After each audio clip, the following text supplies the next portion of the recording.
Today, we're talking about a disaster that completely rewrote the rulebook for aviation safety.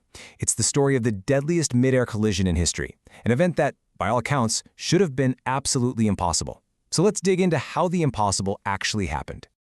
On the evening of November 12, 1996, this number, 349, wasn't just a statistic. It represented 349 people.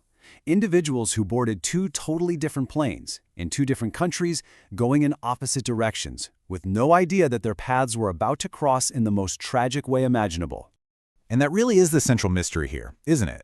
You've got this huge open sky, you've got air traffic controllers guiding them. They're supposed to have 1,000 feet of empty space between them, so how in the world do they end up hitting each other? The answer is, well, it's terrifying. To really get our heads around this failure, we first have to understand the system itself. Let's take a quick look at how modern air travel is designed to make a collision like this almost unthinkable. Just think about that for a second. At any given moment, there are thousands upon thousands of planes crisscrossing the globe. So why isn't the sky just a chaotic mess of collisions? Well, it's because of a really complex, really strict system of rules and technology designed for one thing, to keep them safely apart. You know, the solution is actually pretty genius in its simplicity. Think of the sky as having invisible highways, or airways.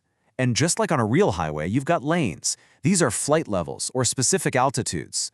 So a plane flying east might be at 35,000 feet, while a plane heading west on that same route is at 36,000 feet. It's a simple, elegant way to keep everyone in their own lane.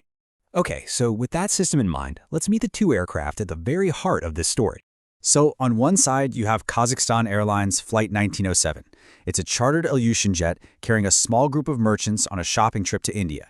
And on the other, you have this massive Boeing 747, Saudi Airlines Flight 763, filled with hundreds of Indian workers heading to Saudi Arabia for their jobs.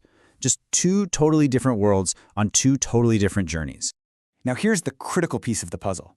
Even though they were coming from and going to different places, their paths had to merge over Delhi on the same flight path. One was coming into land, the other was taking off. And the job of keeping them from hitting each other, well, that all came down to one man in the control tower, VK Dutta. All right, let's reconstruct those final tense moments. This is what we know from the official air traffic control recordings. Look at this timeline. At 6:34, the Kazakh flight is told to go to 15,000 feet. 2 minutes later, the Saudi flight is told to climb to 14,000 feet. That should have created that perfect mandatory 1,000-foot safety buffer. And look, by 6:39, both planes radio in and confirm they're at their assigned altitudes. On paper, everything is exactly as it should be, but just 1 minute later, they hit each other. This was the controller's last crucial message to the Kazakh crew.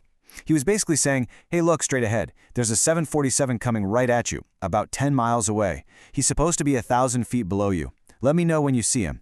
It was a standard warning, but it was also the final line of defense. And right here, this is where the system starts to crack.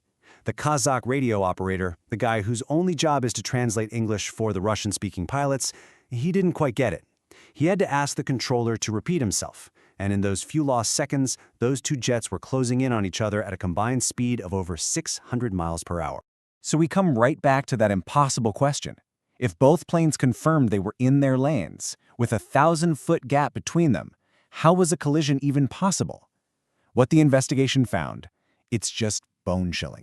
The black box data laid out the horrifying truth. The Saudi 747, it was exactly where it was supposed to be, holding steady at 14,000 feet. Perfect. But the Kazakh plane, despite reporting it was at 15,000 feet, it had actually kept descending. At the moment of impact, it was at the exact same altitude as the Saudi jet.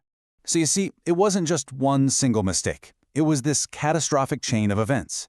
You had the language barrier causing delays, you had the pilot, for whatever reason, blowing right past his assigned altitude, and here's the final fatal piece. The controller in Delhi had no way of knowing any of this. His radar was old, it could show him where the planes were, but not how high they were. He was flying blind, just as much as the pilots were. In the aftermath of such a devastating loss, the global aviation community knew things had to change, and fast. They moved to make sure this precise chain of errors could never, ever line up again. You know, they say that safety regulations are often written in blood, and that's sadly true here. 3 huge changes came out of this. First, a system called TCAS became mandatory. Basically, The plane's computers now talk to each other, and if they're getting too close, a voice literally tells one pilot to climb and the other to descend. Second, English became the one and only official language of the skies. No more translators. And third, airports had to get modern radar that shows altitude, giving controllers the full picture. And really, that's the thing to take away from all this. Every single time you step on a plane, you're being protected by a safety net of technology and rules that was built directly on the lessons learned from this disaster. The memory of those 349 people lives on in the systems that keep us all safe today. Which kind of leaves us with one final big question. We've built these incredible automated systems to protect us from our own mistakes. But as our technology gets more and more complex, are we just creating new ways for things to go wrong? It's a question we're thinking about, for sure.